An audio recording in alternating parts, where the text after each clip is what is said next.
areas of the world mentioned in relation to the last days of wars and rumors of wars.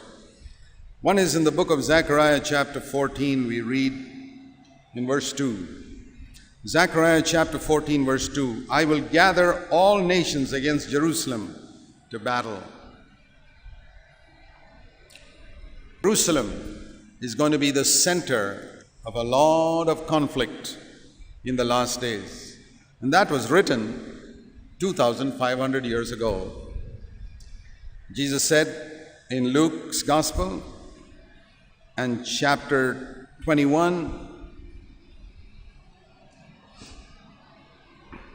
and verse 24,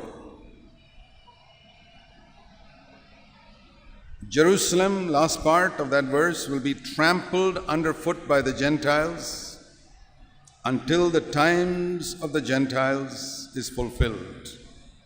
Verse 20, when you see Jerusalem surrounded by armies, then recognize that her desolation is near. That happened once, 40 years after Christ's death, when Jerusalem was destroyed.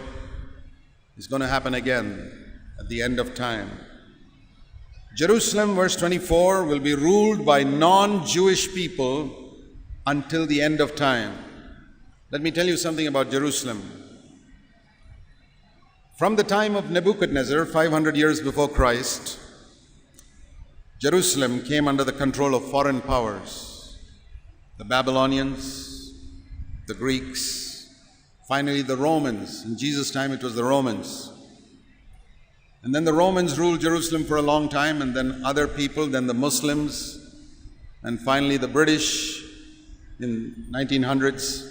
It was only in 1947 that Israel came into the hands of the Jews, and 1967 that Jerusalem finally came back into the hands of the Jews, fulfilling Luke 21:24.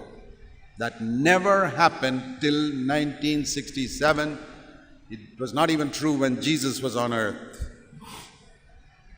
So something happened, 1967. Jesus spoke about it 2,000 years earlier. The other part of the world, which is mentioned in relation to the last days, you read in Revelation chapter 9. Revelation is the book about the last days, and there it speaks about Revelation 9, it says, the seventh trumpet is the last trumpet. It says the last trumpet, Christ will return. But here it speaks of the sixth angel sounding a trumpet. It's not the last one, just before the last one.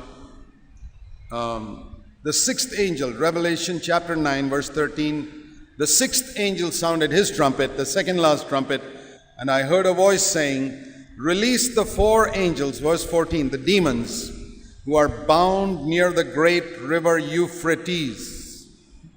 Do you know where the river Euphrates is? Iraq.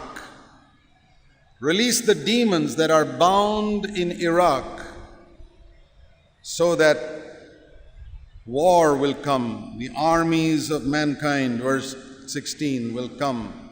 200 million of them, all over. And there's going to be war in Iraq. Chapter 16, just before the last trumpet, again, chapter 16 and verse 12, and the sixth angel poured out his bowl on the great river Euphrates, and the water was dried up, the way would be prepared for the kings of the beast, kings from the east. And they are gathered, the demons, spirits of demons, verse 14, to go out to bring the rulers of the world for war in Iraq. So there are only two places in the Bible where it says in the last days there's going to be war, Jerusalem and Iraq. Do you know that there was no war in Iraq? No worldwide type of war in Iraq until about 4 years ago. It was a pretty peaceful place. There was dictatorship. They had little wars small wars with Iran and all for a long time. But then for the last many years it has been peaceful. And in the last century and all, there was no war at all in Iraq. There's never been wars in Iraq. Why in the world why does the book of Revelation talk about war in Iraq? I just want to say we are pretty close to the coming of the Lord. You know what Jesus said? When you see this is the beginning of birth pains. And I believe when we see the persecution, somebody who knows more about Christian missionary work in North India and the many parts of India told me this himself. He said, I've been watching Christian missionary work and observing at first hand Christian missionary work in North India and other parts of India. He said, I have never in the last 20 years seen as much persecution against Christians as in the year 2006 and 2007.